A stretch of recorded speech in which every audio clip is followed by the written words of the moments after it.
So, do you want to know how to make a business plan?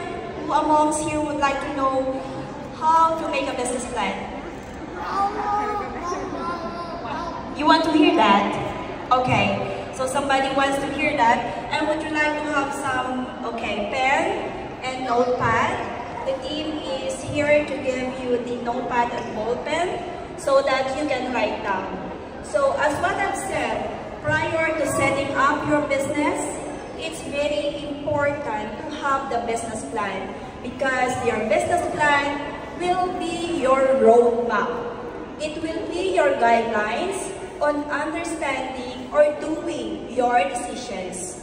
The first step in doing the business plan is having your executive summary, a brief business concept, goals, and how you plan to achieve your business.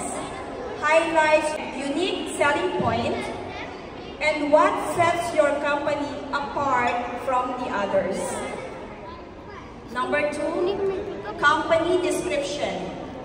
Detailed information about your company, like what is the legal structure that you wanted to do with your company, and the mission and vision statements. Number 3 is the market analysis. It's very important to know this, to do this. There is what we call SWOT analysis. S means strength of your business. W is the weakness of your business.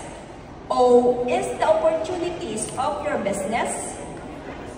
T is the threats of your business.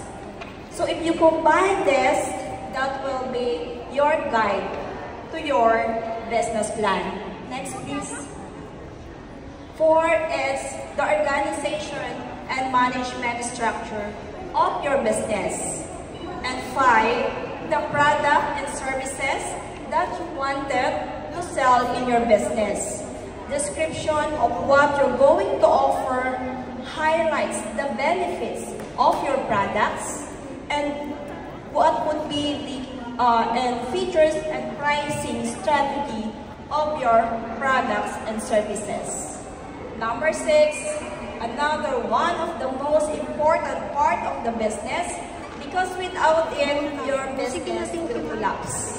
Okay? So marketing and sales strategy, plan on how you're going to promote your products and services, your sales target, sales approach including channels, sales strategies, and how to generate your leads. Next, please. And then, if you are an entrepreneur looking for an investors, okay, it's very important to note the number 7 for funding requests. Outline the amount that you need from that particular investors, and then detail on how these investors can get the return of their investments. Number 8 is the financial projections of your business. This is the statement that will show whether you're going to succeed in your business. It's very important because in here, you will see your cash flow projections, and this will determine whether your business will become profitable or not. And the last thing, but not the least, is about the relevant licenses that you will require. That's including your permits and other legal agreements. So far, so this is about the how to prepare your business plan. For Q&A, can I ask Ms. Alfred to please come over the stage and help me with question and answer, please?